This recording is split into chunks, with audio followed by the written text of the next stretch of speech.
it's our fault that we let them be 1-0 in front.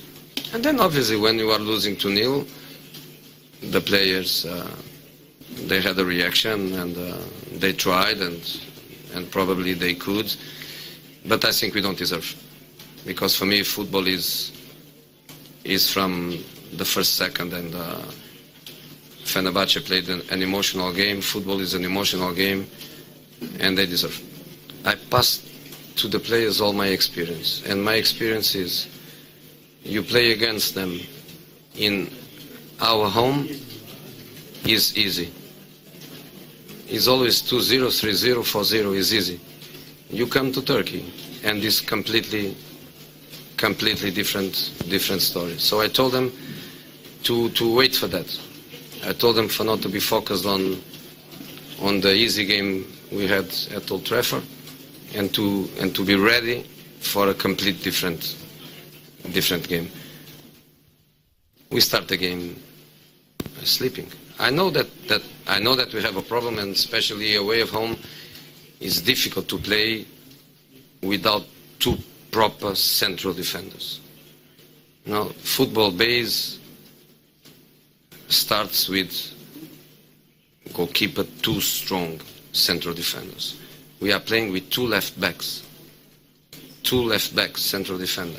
I think tonight we proved if everybody's doing his task defensively, and when we have the ball, then we have a good organized team.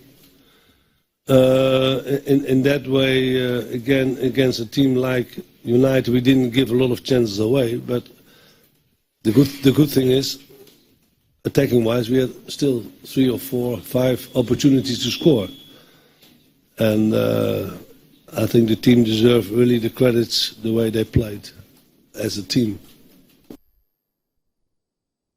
Okay, well, Dick Advocat, of course, obviously is happy, and Jose Mourinho is really not happy. Fenerbahce were spectacular. They were wonderful in the night.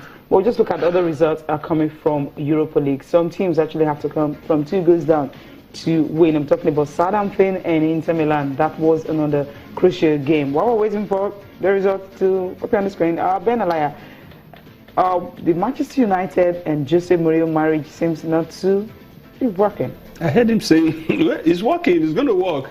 I mean, they gave him a contract and actually put a caveat there to say, gentlemen, this club side you are coming to take over from has some issues. So we are giving you 2 years, 3 years actually, to, reposition the club and make it fantastic. But you see, my joy, it's just that he's no longer playing for the national team. Did you see a certain Emmanuel Emenike in the he was all over the place. Chances, his powers were all over the place again. I think some of the players who have retired, if we make it to the World Cup, where some people will say you are learning driving through the reverse gear. Don't say that. We're not doing it. But it was fantastic. Yeah, he missed a couple of chances. I was happy that the Nigerian was in a team that could pull down Manchester United. But Mourinho is somebody that I personally have a passion for. I like him, despite his at times he could run his mouth.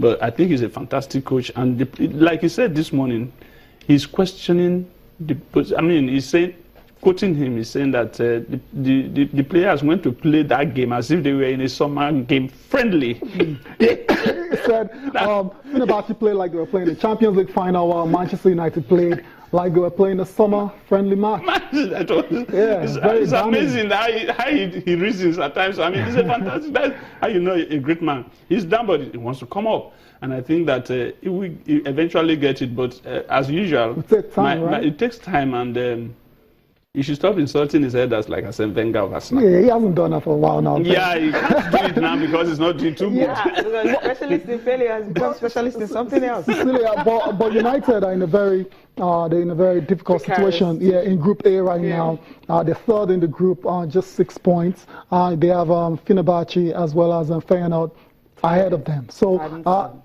they've got to win their next 2 games against Feyenoord and Zoya. So that's a lot of pressure on Jose right now. If you want to add that to the fact that they're 8th in English Premier League, they're not doing too well. They can't seem to score goals. Zlatan hasn't scored 1 goal in 10 games now. The defense, a lot of injuries. Valencia, Baye, the Ivorian is out as well. So Chris Smalling, So there's a lot of issues for Jose to resolve. If I know Jose very well, I think he will get the result he needs to progress in the tournament. Whether he will get out from the knockout stages is another issue entirely. But I think that he's trying to build the psychology of the team. He brought in a few players. He met a lot. People are now complaining that what Sir Alex Ferguson did then, while he was in charge, was not good.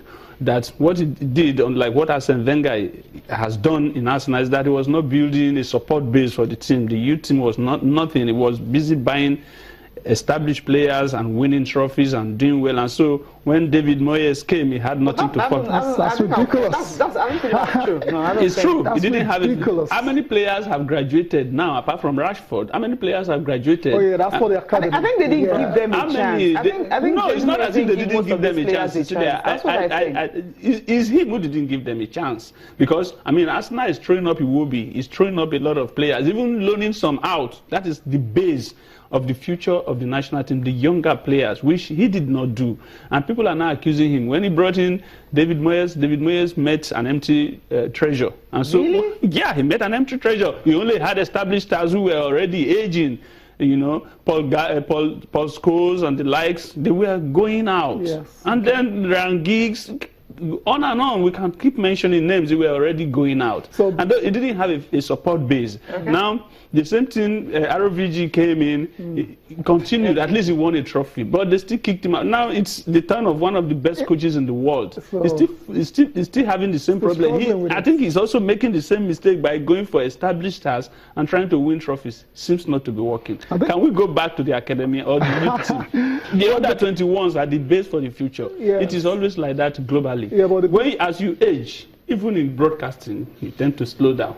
I think Ben's point is Sir Alex left I don't believe the squad that was left behind by Sir Alex wasn't I think strong they were enough. good enough because that That's squad the just point. won. The only player they brought in that time was just RVP. The others have been in the club for a long time. Anyway, just take for a long time. Yeah, they've so. been in the club for a long time. For So a the long others time. have been there. Who are the Because support RVP base? that he brought, I mean, you have younger players, the likes of I don't know. So many players actually left. In terms of the academy right now, there's Rashford, there's Jesse Lingard, and there's Pogba as well to remember, No, even though they sold him and brought him back. And there is Let's not go to the Pogba issue. That's a Timothy different issue. Timothy. The Pogba issue. Some games coming up this weekend before we look at the papers. Okay. There's some games. I mean, the big one is Arsenal and Tottenham. So Yes. this game is obviously going to be big. Not just big, because Arsene Wenger right now, he's on a winning streak. And Tottenham, well, okay, they're here and there. They lose some, they win some, and the draws have not been helping them. But if you look at the top four right now, it's something that is really interesting. We can just quickly run through the fixtures for this weekend before we go on a break. Okay, we can do that. But okay. Bournemouth, Sunderland, Burnley, Crystal Palace, Manchester City, Middlesbrough, West Ham United, Stoke City, Chelsea, Everton will be another tight and big clash for Conte. And of course, you have other games on Sunday, Arsenal, Tottenham. That's the big one. Hull City, Southampton, Liverpool, Watford, Swansea, Manchester United, and Leicester City and West Bromwich Albion. I know your focus is going to be Arsenal, Tottenham. Ben? I will pick the Chelsea-Everton game as my focus because I tend to think that Arsenal will beat Tottenham. I might be wrong. I'm not perfect, but I think that Arsenal, the way they are coming now, you know, look at the way they played the last Champions League game. I mean, down 2-0 in the first 15 minutes, and they came back and they fighting, and they won 3-2. For me, the big game is Chelsea-Everton. Okay, let's see how I found that. All right. And I think Chelsea will get a draw. We'll go for a break now. We'll come back. We'll just be taking a look at the papers.